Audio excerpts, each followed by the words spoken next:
The almost government shutdown, narrowly avoided a few days ago, highlighted a Democratic Party debating how to govern in the minority. For analysis of that and more, we're joined now by our Politics Monday duo. That's Amy Walter of the Cook Political Report with Amy Walter and Tamara Keith of NPR. It's good to see you both. Good to be here. Happy St. Patrick's Day. Indeed. So many Democratic lawmakers continue to express their deep frustration with Senator Chuck Schumer for having broken with most of his party in allowing this Republican spending bill to pass, as the Democratic base is demanding a stronger resistance to President Trump and his policies. Here's some of what Democratic lawmakers had to say. The idea that Chuck Schumer is the only one that's got a brain in the room and the only one that can think through all of the pros and cons is absolutely ridiculous. I think Senate Democrats have to sit down and take a look and decide whether or not Chuck Schumer is the one to lead in this moment. Leader Schumer has a very difficult job. I don't envy the job that he has. And the question is really for the members of his Democratic caucus. Are we willing to fight? Do you think that Leader Schumer is the best person to lead your caucus in this moment? Senator Schumer certainly can lead. And the House Democratic leader, Hakeem Jeffries, has refused multiple times to say whether he has confidence in Senator Schumer's leadership. Tam, walk us through your reporting on this. Right. So Democrats are certainly out in the wilderness right now. In particular, Washington Democrats are out in the wilderness. And they face a Democratic electorate that is defeated and depleted. And, if they had won in November, none of this would be happening, but they lost. And so they're now in this sort of cycle of trying to figure out what they stand for and how to say what they stand for.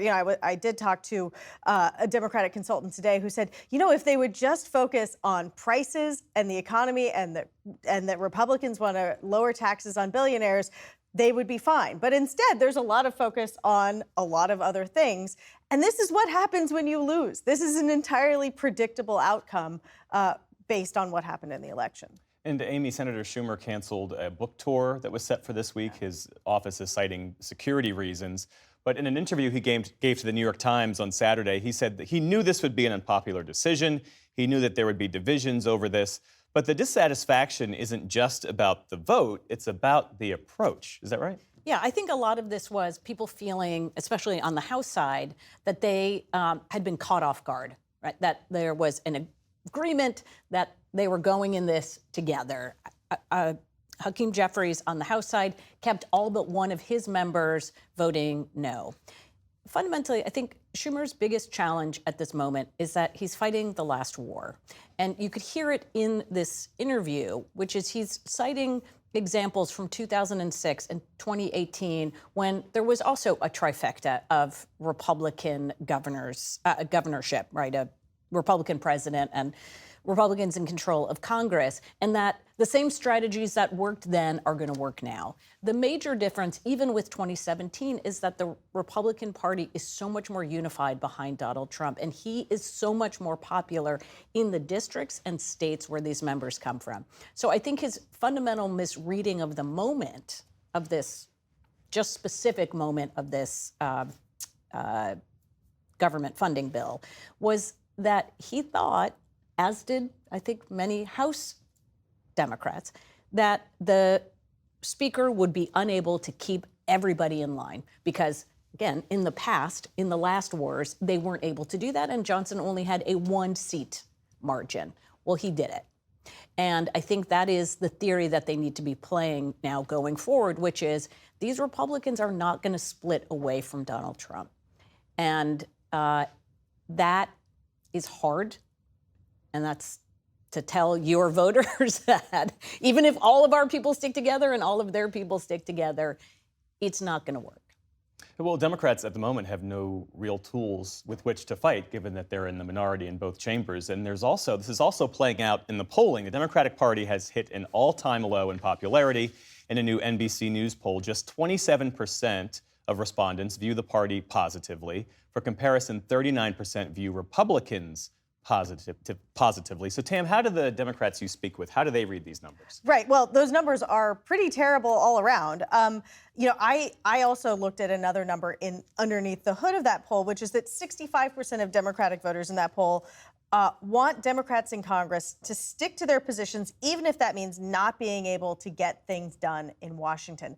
They want Democrats to fight. The one tool that Democrats in the Senate do have is the filibuster. Yes. The filibuster is still in place, and there are a lot of people who wanted Schumer and Democrats to do the filibuster, to filibuster, to block it, and essentially to say, we're headed for a shutdown if you don't play ball with us.